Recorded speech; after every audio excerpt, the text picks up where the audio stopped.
Latinos Out Loud podcast. Latinos. Yeah, that's what this is. Latinos Out Loud.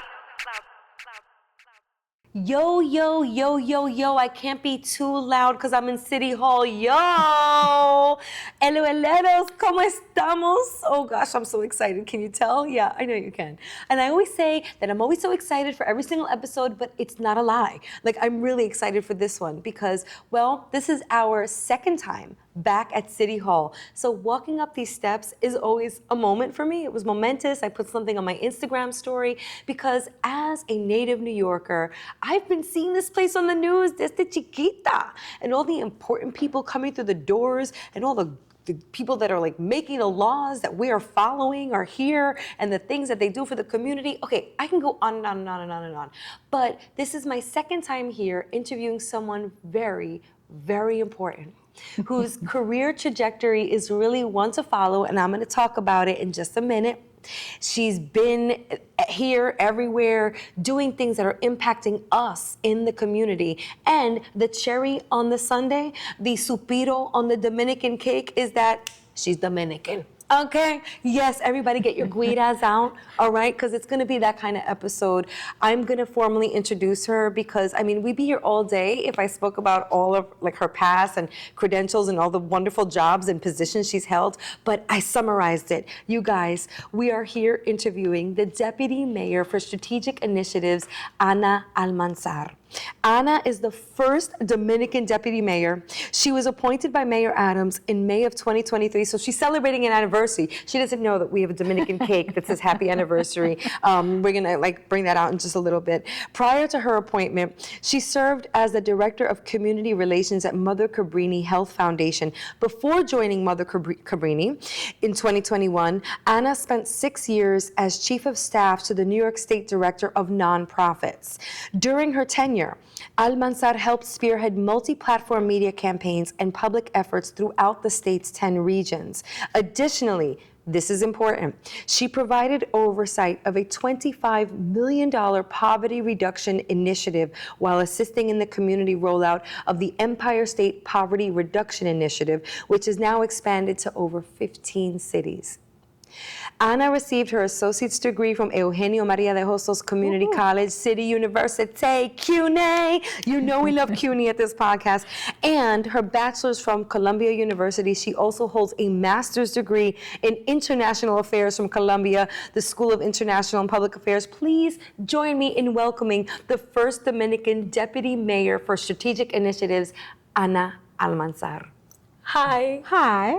It's so good to see you, Rachel. Thanks for having me. Thank you. And whenever someone reads my bio or part of it, makes me have sort of out of my bio experience, like someone else must be in there.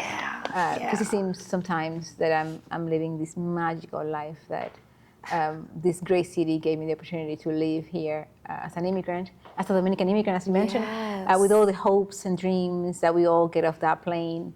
And I have been given the chance to embark in that journey of fulfilling my dreams, as I have many of them throughout. So thanks for having me. Thank you so much for being here. Now, before we get started with my questioning, I have to tell the Eloeleros, whom are our fans, our hive, if you will. Hey, Eloeleros. So I've been in talks with the folks here to interview Ana for a really long time. And I just so happened to meet her in person the other day at an amazing event. Shout out to the HITN network who continues to hire me. And this is so fun, you guys. I may have spoken about it on the show. They continue to hire me to help with Ray, their big mascot character, where I get some of my comedian friends to go inside, and I'm the mascot's handler, because you can't see out of that big stingray. So Ray will walk into the wall if I don't hold Ray's fins. So I'm at this event, and I'm the talent handler for Ray, the mascot, the stingray, and I hear the pss, pss, pss. Ana Almanzar is here. I'm like, oh, Ana Almanzar is here. So I left Ray. Ray walked into the wall. I'm so sorry, okay? But I had to go shake hands and meet this woman who I've been dying to interview for months now. So I thought that was sort of kismet in the universe putting us together in that small, intimate event. There weren't that many people. No, and you know what happened at that event? I had my remarks, and my team helps me first understand where I'm going, what is the nature of my visit. In that case, I was replacing the mayor. He had a conflicting event. He so wanted to be there, but he couldn't. And I had my remarks prepared. And then you and I met, and my energy just got up to the wazoo, and I just did not use my remarks. Very interesting. I had my colleague watching me, and I said, I know I didn't use my remarks, but the room was not feeling it. I just needed to pivot, which is the magic of being a deputy mayor. You have to have the flexibility to be able, one, if you are in public, to adjust to where you are. And then sometimes you have to just then deliver the specific remarks that you have to, but always having that freedom to be able to be who you are, which is something that this administration is very keen to. I love making sure that we hire smart, independent thinker, and that we give them that freedom to be who they are throughout. I've already established I can call her the Amana, which is such a beautiful phrase, isn't it? The Amana, this is the energy that I bring pretty much all the time. And a lot of people can't handle it, you know what I mean? But I'm so glad that you were able to absorb some of those rays. And you spoke so eloquently that day. We were at the launch of a new children's mental health clinic, which is going to be using some really interesting initiatives like art therapy for children, which is amazing. Absolutely. I was really happy to be there and really happy to meet you. So, Diamana, I introduced you formally to the Eloeleros and I gave them your title, but like, Diamana, what is it that you do? Like, what do you do on a day-to-day basis? Like, when you wake up, when you get to work, what are some of the first things that you have to do as the DM for strategic initiatives? And thank you for that question. I have the immense privilege of working in many, many areas of work that touch every family in New York City, every child in New York City. I work in the way that we describe it is if you were looking at an arch. My arch what connects that arch is education, from cradle to CUNY, from early childhood education, overseeing the initiatives of the New York City Public Schools, ACS, the Agency for Children and Family Services, the Department of Health and the permitting.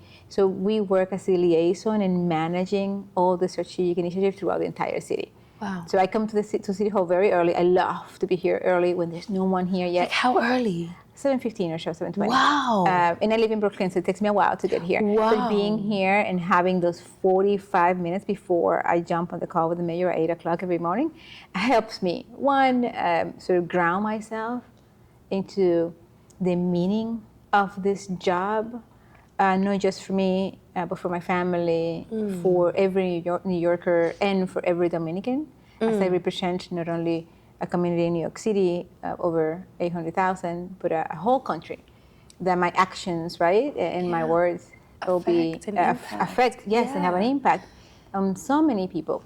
So I am extremely honored, and it's a privilege for me to be able to work in connecting so many agencies that work on one issue, but independently so. So I'm sort of that glue, and the team is that glue that is able to connect everyone to make sure that we're working well together. And one of the great examples we have is on early childhood education, where we work with City Council, we work with the Department of Health and Mental Hygiene, New York City Public Schools, the Children and Family Services, and other agencies, bring them to the table to have those conversations about how can we build the system better? How can we provide more seats? Where are those seats needed for our early childhood education system? Where can we make some changes? So that is what I do on a daily basis, plus, having the pleasure of working with my fellow deputy mayors throughout the entire system. And I have a wonderful team, I gotta say. You do have a wonderful team. I've only met a few of them. I have the best team in the world. Don't tell anybody. Yeah. Okay, it's on the record, but nobody heard that. Nobody heard, yes. Except for the mic and everyone who's going to listen and watch this podcast. Hey, guys, that's lovely, and I agree, I concur. Everyone who I've touched on your team, like via communication, has been lovely. But that's sort of what I've been feeling overall here at City Hall. And I see this Dominican community here at City Hall too. Small, but powerful. Very. And united. And yes, we stick together. We are always helping each other out. And that's administration, depending on your demographic.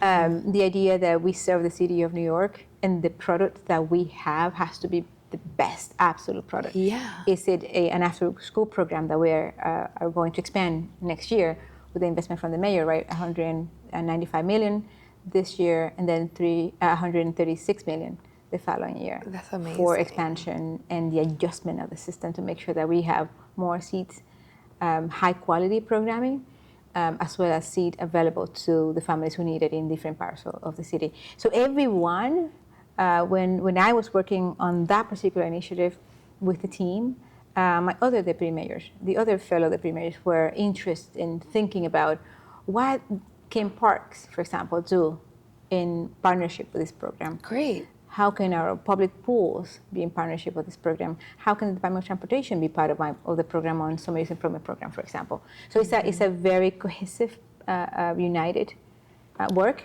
that we always thinking of the larger picture. Well, let's talk a little bit more about education, because this touches me directly as a mother here in Manhattan with two young boys, and I'll get to that in just a moment. But 2 young boys, yeah, Look at you. Woo. so busy. You're busy. I am. I'm such a boy mom, though. You LOLeros, you already know this. I love it so Baseball, much. soccer. Baseball, soccer, hockey, basketball, all of it. And I'm also teaching them how to like bake and cook Good. and do some of that Balance. stuff Absolutely. and like how to treat women, all of that stuff. It's very important. But you've done a ton of work, as you mentioned, around childcare. I feel like every child in New York City is kind of yours. You're like the grand babysitter of all the children of New York City. Yes. So you're looking at me like I have my hands full. Pues, you really have your hands full. So you also support the citywide 3K program. Tell us more about your successes. You mentioned a big investment in after-school programming. Like, how will that touch each child of New York City? Great. That's a great question. And when we think about our early childhood and childcare system, we have 150,000 children in the system. It's an astronomical number, and yet we're not serving the entire population, as we know. Last year, in school year 24, fiscal year 25, we saw that we had 43,000 applicants for our 3K program that applied on time by the deadline. Before we were able to make offers, another 10,000 families had submitted an application for childcare. So we have 53,000 applicants. And the administration invested $20 million to make sure that every child who applied for a seat had a seat. Every child who needed a seat had access to a seat. And we were able to make those 53,000 offers. That is a dream come true. Yeah. And on that, we work as the entire team that I mentioned earlier, in conjunction with all the agencies that touch childcare, to make sure that we provide, and we continue to build a system that's affordable, that's high quality, and that's accessible. Because we understand the importance, you just mentioned in your own experience, the socialization of our children, the understanding what it takes to spend 7 hours in a classroom for a young kid, especially young boys, right, that want to jump around. He just finished like diapers. I'm like, I'm gonna let him go now? Well, and thank you for trusting us, because it's a big ask for a young parent or a new mom, new dad to trust that the system will take care of your child. And we have, as I mentioned before, 150,000 of them. And the system is composed of not only the centers that are in partnership with New York City Public Schools, but also small mom and pops, the family home childcare providers that are also a very important part of the community, because some parents are more comfortable sending their child to a smaller program. But this year, we continue the investment on this program. We did invested $55 million for our special education children, specifically to secure that those who need access to a special education, to a special training, have that access and have that seat.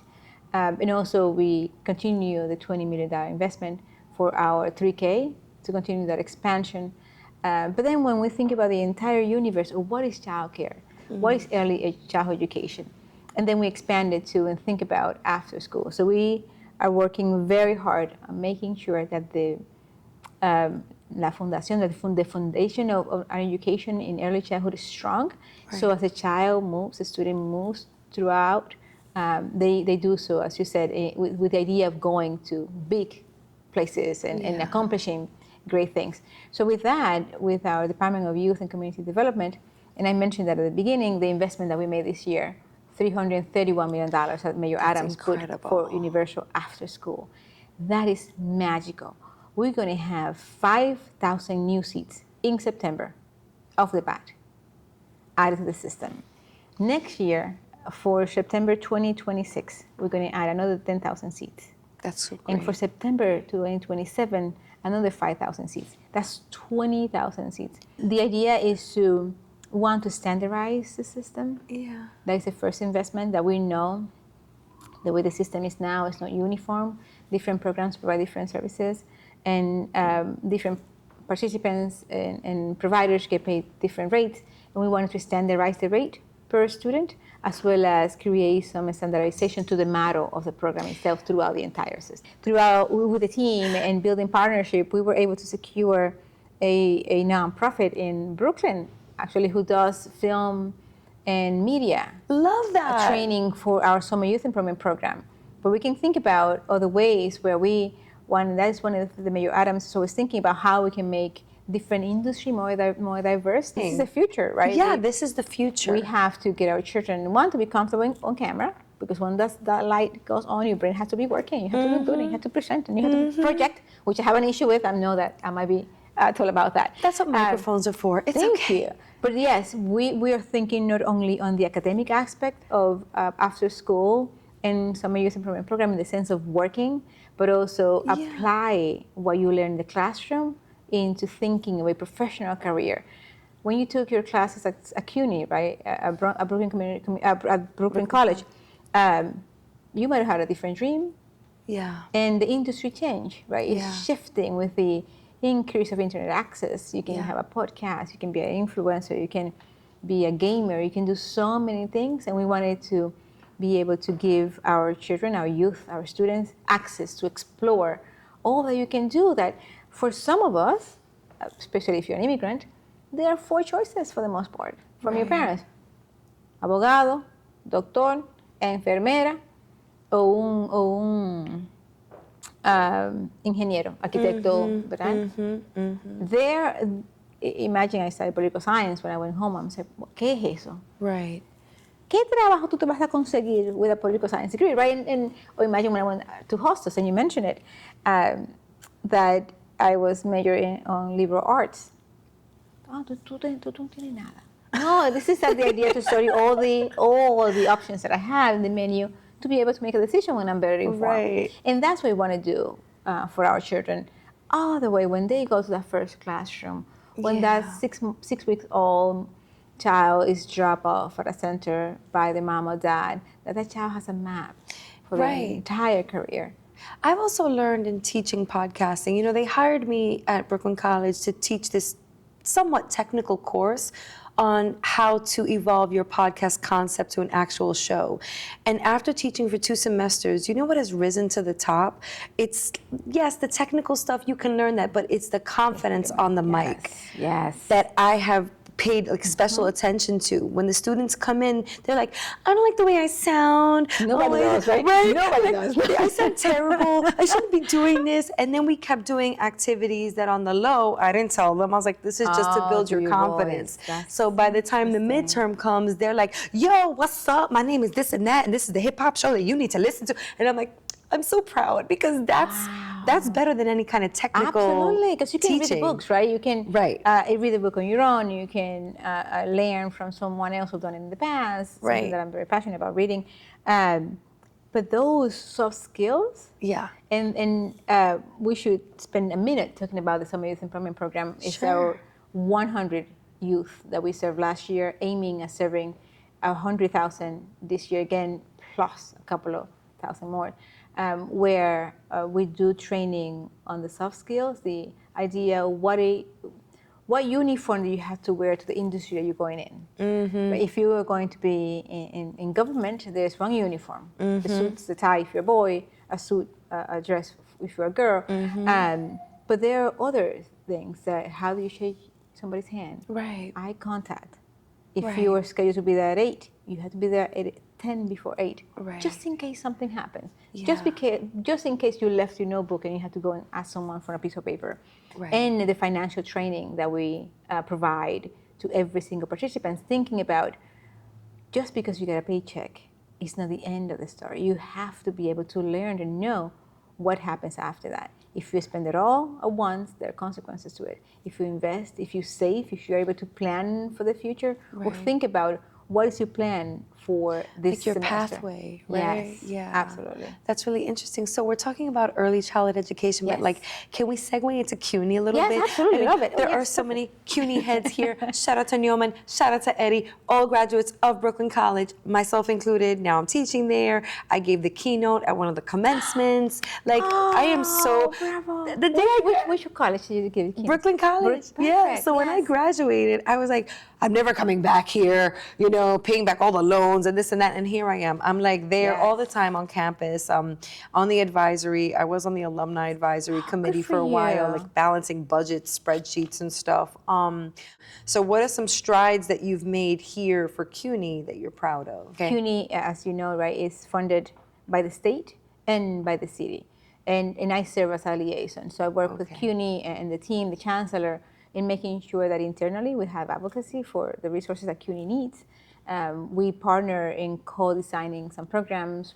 Last year, were able to announce a great program that I'm very proud of because the Chancellor Matos, is always thinking about how what we're teaching in the classroom can be applied in the not real world, but outside of that classroom. What are the classes that we need to teach to prepare our students? And then within that, what are the strategies that we need to pair the students with in order for them to succeed? And one of them was an announcement that we made about our investment for 30,000 paid internship That's through a great. different industry for our CUNY graduates and CUNY students to make sure that, going back to my point I made earlier, that what is learned in the classroom, the theoretical part of the learning process it has an aspect of application.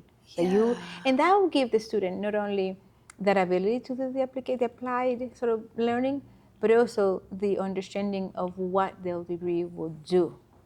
Because a lot of students get disenchanted for not being able to have that vision of the future. And sometimes that vision is so one-dimensional Yes. from the learnings at the Yes. college level that they don't even know that there are all these ancillary jobs and Yes. other opportunities. Let's just take podcasting, for example. Within podcasting, I taught my class that you don't have to just be a podcaster camera. on the mic. Yes. Podcasting needs marketers, editors, directors, Yes. script writers. There's fiction podcasts out there. There are news podcasts out there that need story writing. Yes. Shooters. There's just all these things, like to your point, that it just shouldn't be just so one-dimensional. It's Correct. multi-dimensional. So I'm so glad. And I do think that that initiative has trickled down to this podcast because we've had paid interns from CUNY. Fantastic. And it's so great. I cannot afford to pay these people. And we shouldn't ask our young people to invest their time, energy, and resources and not pay them. They have to make a living too. They're going have to a to. commuter school. Yes. Some of them have babies. Some of them Correct. take care of their abuelitas, Yes. you know, so they do deserve. So shout out to the Magner Center at Brooklyn College Yeah. that provides us with a stipend for paid interns. Bravo. And CUNY is the long, if not the heart, of workforce development for Right. the city. Chancellor Matos was explaining that we're graduating 55,000 students this year alone. Imagine. That is the size of a city. I love that. Go CUNY. Fascinating. Go CUNY, indeed. Yes. So, Diamana, I would like to talk about a subject that is hard to talk about. I'm really sensitive to it. As a matter of fact, I dedicated an episode of this podcast to pay tribute to all those who fallecieron in the jet set tragedy in the Dominican Republic a few weeks ago. I read an op-ed piece that you wrote for AM New York, and I just want to read a quote from what Diamana wrote. She wrote, quote, That evening, as the plane touched down, the familiar sound of applause, typical for us, was conspicuously absent. The silence was heavy. Over the loudspeaker, the flight attendant gently reminded us, it's okay to clap. Those we lost would expect us to. And that struck a chord for you. So I want to know why and what that trip to Dominican Republic with Mayor Adams was like for you. Wow. Just thinking about it make me shift on my chair. Landing in Santo Domingo City that Sunday, so it was the Sunday after the tragedy, a week or so. And I traveled before the mayor. We couldn't travel together on the same plane. And I landed and I noticed that, and it was so shocking because that's something that is so... We always do it. It's us. It's second nature. It's second nature. It's Yeah. automatically. If you don't do it, you get a dirty look like, That's why right. you not clapping? Exactly. I mean, you're happy and glad and thankful to God that you landed safely, right? Yeah. So that automatically I knew, and I have known, I prepared myself for the trip because I knew it was going to be very difficult. Going to a city that's always singing. The music is always echoing throughout, from Las Americas all the way to whichever neighborhood you're going to. And my cousin picked me up at the airport, and I had that, I was bringing that with me, that sorrow. The airplane episode, that experience of no clapping, just cemented it. And then I got in the car on a Sunday evening, traveling across Santo Domingo City, and no one radio was playing. Wow. No one was outside, no colmadón, no nightclub. It was as if you were in a very different space, different place in the world.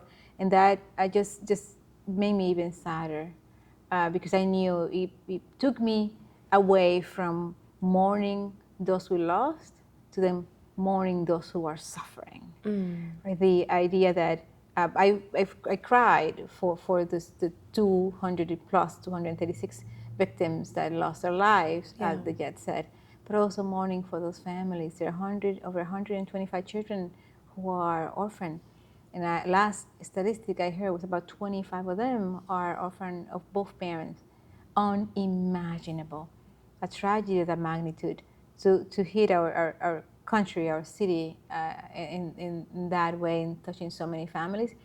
Even if you didn't know anybody, as Jet said, directly, you knew somebody who knows someone. Definitely. And just thinking about them, going to celebrate their, our beloved Ruby Perez, right? 25 people from Jaina lost their lives, all known to one another. It was a very sad trip. It was the first trip I took internationally as a deputy mayor, but I was taking a trip as a Dominican, as a capitaleña, as a young woman who went to the Jet Set with her brother. So it was very, very devastating. And my heart goes out and continue to pray for every family member of those who lost their lives and those who are in the hospital at the moment. I would also think, because you put me in your shoes for a moment with your very descriptive words, and as I was reading the op-ed piece, and I'm like, wow, you have such an interesting job, because the line between here and DR is very thin. Yes, like, absolutely. meaning we're very connected. 800,000, almost 900,000 Dominicans in New York. We are the largest Latino population in New York City at the moment. And for Mayor Adams, the Dominican Republic is a second home. It's a third trip he has taken to the Dominican Republic. It was the first country that he visited after he won. And the moment he heard about it, I remember I was sick. I had the flu that Monday, and he called asking me, how's your family? Everybody okay? What are we doing? And he called the president of the Dominican Republic and arranged for that trip as soon as possible. That's just amazing. To show solidarity, because the airport, Las Americas, the exit to the airport in the Dominican Republic in Santo Domingo says to New York. Not even international airport, it just says to New York. So that's the connection between the Dominican Republic and New York City that is so tight. Yeah, and I interviewed the mayor for this podcast, and I saw that very human side of him on that interview, and that very real respect for the Dominican community. He was talking about how he goes uptown all the time and gets his feet done. And yes, he has a chacabana with him all the time. He says that he was born in Alabama, but he's Dominican. It's real. It's real. It's very, very real. So speaking of Mayor Adams, Yes. this is must be an important time for you. If he wins a second term, what are some of your plans for the community? And I guess the follow-up to that is, what if he doesn't win a second term? So we started the conversation speaking about how honor and what a privilege it is to be a public servant and to be a deputy mayor and to serve the city of New York and to serve all New Yorkers. And the plan is, as we embark on our investment of the after school program for those $331 million, is to develop a plan that takes us all the way to 2028. Okay. And my commitment is to continue serving New Yorkers for every single day that I'm here, and that the work that we've done, everything that this administration has accomplished, has been in service to New Yorkers, and we look forward to doing that for the next 4 years. That's very nice to hear. Diamana, this is a question that I did not put on this document, but can you run for mayor one day? What's up? Like, I don't know, any interest? That's interesting. I get that question a lot. No, I love being a public servant. I enjoy when I'm able to answer the phone and solve an issue for someone. Like a daycare provider in the Bronx, we owe them $18,000, and I send an email to someone and everybody move around and pay that. Imagine having that level of influence. I love it. I'm not sure if public office in the campaign running for office is in my book, but you can never say never. But no, something that I'm thinking about, ever thought about. Absolutely no. I just had to ask it. No, just in case, right? Ya tú sabes, tú You never say supiste. never, but you know, not in my horizon. No. Okay, thank you for answering that. Okay, and now Yes. we're going to shift to a fun part of the Okay. interview. It's scary. The lightning round. Enter lightning sound effects, please. Can someone find a lightning sound effect? Do we have budget for a sound library? Probably not. Okay, well, actually, lightning doesn't make any sound. I went to school. It's the thunder, but like, Yep. please, Still. a thunderbolt. Okay, so I'm going to ask you questions, and we need fast answers, Got it. whatever comes Okay. to mind. Like Family Damn. Feud style. Exactly, Got it. but like no buzzer. Got it. But if you want to do a fake buzzer, you can be like, "Wepa," if Got you it. want, whatever you want. Okay, this is your show too. Okay, this is so exciting because you guys know on the low, I want to be a game show host. Like, it's kind of like my dream. Okay, I love game shows. I've been on The Price is Right. I've been on the Newlywed Game. Like, it's an addiction. We'll talk about that offline. Okay, so you guys, this is the lightning round. Diamana, tres golpe or avena? Uy, I don't eat pork, so the tecopa es difícil unless it's with turkey bacon, but oh my God. Interesting. So avena. Avena.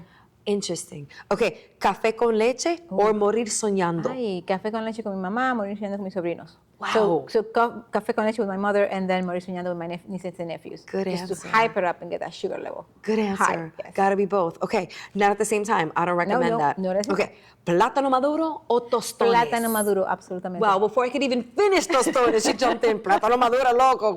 Pero ven acá. Okay, favorite TV show? Ooh, Frasier. Really? Yes, I That's so love funny. the sophisticated humor, just and rich people making fun of themselves. Love it. That's Yeah. so great. Okay, did you also watch Cheers before it was I Frasier? did not.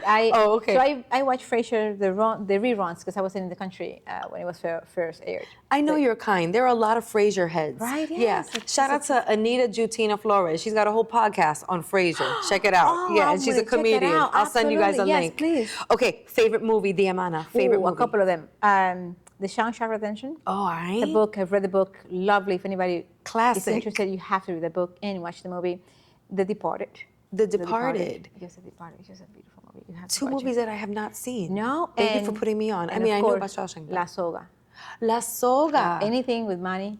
in it. We love Manny Perez. Manny Perez. Manny's been on the show. Love. What's up, Manny El rey de Perez? Salcedo, el rey de Salcedo, el rey de, what's the jail in? Victoria? No, it's in the on the other side of the island. But they have El Rey de Najayo. That's another I movie that he just made. saw him in Colao, the coffee Oh, movie. yes, Did you see Colao. Colao? I saw Colao. It was Anything. very My whole good. family were big fans of. Manny's amazing. Yes. Manny, come back on the show. Okay. Favorite thing to do in New York City? Walk around the city during the change of season. So now, when spring, the first warm day, and that is one of the beauty of living in the Northeast, is that you get to experience every single season. Yeah. And here in New York City, we see the changes in the trees, the Yeah. color, and the foliage, and then at the start of the summer with that sort of sense of Yeah. energy that every New Yorker sees on the street. Yeah. Just finding all the fun things that we get to do in our parks and in our public spaces is fascinating. So I that- love that. I love that too. And I know that's so Dominican. Like my mother would tell me stories like the first snow that she saw, Muchacha. or like the first cherry blossom that she saw, or like the first tulips. Like I'm like, wow, that's the first time I the little things that we have to appreciate that we sometimes take for granted. yes, because we live here. Okay, more lightning. Yes. Okay, I'm bringing the weather. All right, here we go. Oh, this is very important. Football. Yankees or Mets? Baseball. Ooh, she said no. Baseball, I'm period. Dominican. Well, here's a quick, and I know I have to go, but quickly. Baseball, whenever there's a New York team playing, I'm rooting for that New York. I lean towards the Mets a bit, but New York, always, all the time, in baseball. with Okay, baseball. okay, a few more. Favorite Dominican slang or phrase? O lo haces bien o no lo hagas. Okay, I like that phrase, Tato. Okay. Tato. Eso está heavy. I have a few favorite also. Ponte la pila, that's one of my That's right, favorites. ponte la pila. Okay, Diamana, merengue o bachata? Ay, mi esposo no es dominicano. Lo único que le dice que el baile es bachata. Wow. Fuimos al resort y no había nadie bailando y yo le dije, vamos a bailar. I love it. Voy para allá, Ya tú sabes. voy a buscar. Okay, the last question, which is very, very important. I don't know if we're going to get a straight answer from you, but Tigres del Licey or Águilas Cibaeñas? Mi papá era cibaeño. When he passed, we buried him wearing a yellow tie. That's how much he loved Las Águilas. And we wore a yellow ribbon during the services because he loved Las Águilas. But I wasn't born in the city. I was born in Capotillo, and I lived in Las Palmas until I moved to the States. I'm from the city. I'm from the capital. I am a liceísta. What can I say? Wow, we Facultad. got an answer. We got an answer, yes. And that was a Yes. deep one. And my siblings and I were divided. Some of them are liceístas, some of us are liceístas, some of them are aguiluchos. Hi, DM Ana. This has been such a pleasure. Thank you for being so truthful and open and candid with us. Thank you for everything that you do for this city and for all of the children y las mamás. We really appreciate it. I love being in this city. I love my city. I love the education that my kids are getting. I'm a public school girl myself. I think I did pretty well. You know what I'm saying? I think I'm doing good. And you said something that just struck me. I love this city. I love this country because only in a city like New York can stories like mine be written. A young 17-year-old come in with nothing and be able to sit here and declare that she's the Deputy Mayor of the City of New York, giving a wonderful opportunity by this administration, by Mayor Adams, and to have you with us again. And for you to interview me was a pleasure. Thank you. I enjoyed it. Thank you. And thank you to all of your audience and everyone who watches it. Thank you. Elueleros, there you have it. Another interview here live at City Hall. Thank you, Diamana. Thank you, Chantel. Thank you, Diana. Thank you, Nyoman. Thank you, Eddie. The whole team that made this possible.